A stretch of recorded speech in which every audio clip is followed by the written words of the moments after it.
Hi ನಮಸ್ಕಾರ ಎಲ್ರಿಗೂ ಗೊತ್ತಿದೆ ಬೆಂಗಳೂರಲ್ಲಿ ಮನೆ ಹುಡ್ಕೋದು ಎಷ್ಟು ಕಷ್ಟ. ರೆಂಟೆಡ್ ಮನೆ ಹುಡ್ಕೋದು ಮಾತ್ರ ತುಂಬ ಕಷ್ಟ.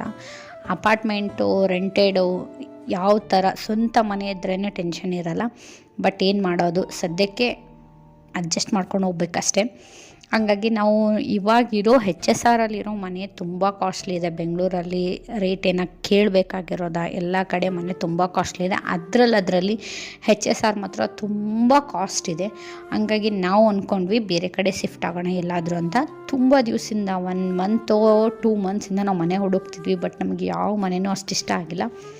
Finally we got a new home. ನಮಗೆ ಈ ಮನೆ ತುಂಬ ಇಷ್ಟ ಆಗಿದೆ, ತುಂಬ ಲೈಕ್ ಆಗಿದೆ. ಅಡ್ವಾನ್ಸು ಕೊಟ್ಟು ಬಂದಿದ್ದೀವಿ. ನೆಕ್ಸ್ಟ್ ವೀಕಲ್ಲಿ ಶಿಫ್ಟ್ ಆಗಬೇಕು ನಾವು.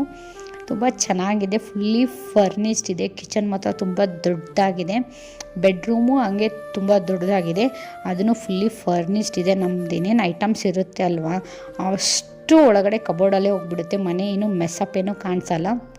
ಹಾಗಾಗಿ ಮೇನ್ ಏನು ಗೊತ್ತಾ, ಡ್ರೆಸ್ಸಿಂಗ್ ಟೇಬಲ್ ಮಾತ್ರ ವಾವ್ ಎಷ್ಟು ಚೆನ್ನಾಗಿದೆ. ನನಗೆ ಮಾತ್ರ ತುಂಬ ಇಷ್ಟ. ಹೆಣ್ಮಕ್ಳಿಗೆ ಮೇಕಪ್ ಐಟಮ್ಸ್ ಅಂದರೆ ಯಾರಿಗೆ ಇಷ್ಟ ಆಗಲ್ಲ ಹೇಳಿ. ತುಂಬ ಚೆನ್ನಾಗಿದೆ.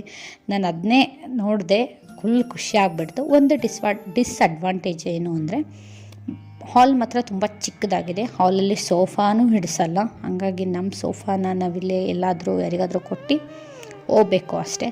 ಅಲ್ಲೋದ್ಮೇಲೆ ಎಲ್ಲ ಅಡ್ಜಸ್ಟ್ ಆದಮೇಲೆ ಯಾವ ಥರ ನಮ್ಮ ಮನೆಗೆ ಡೆಕೋರೇಷನ್ ಮಾಡಬೇಕು, ಯಾವ ಸೋಫಾ ನಮ್ಮ ಮನೆಗೆ ಸೆಟ್ ಆಗುತ್ತೆ ಅಂತ ನೋಡಬೇಕು.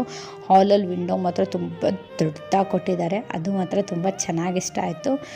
ಇನ್ನೊಂದೇನು ಅಂದರೆ ವೆಂಟಿಲೇಷನ್ಗೆ ಏನೂ ಪ್ರಾಬ್ಲಮ್ ಇಲ್ಲ. ತುಂಬ ಗಾಳಿ ಬೆಳಕು ಎಲ್ಲ ಚೆನ್ನಾಗಿದೆ. ಇನ್ನೊಂದು ಪಾಸಿಟಿವ್ ವೈಬ್ ಅಂದರೆ ನನ್ನ ಮಗನಿಗೆ ಆಟ ಆಡೋಕ್ಕೆ ತುಂಬ ಜನ ಇದ್ದಾರೆ, ಅದೇ ಫುಲ್ ಖುಷಿ.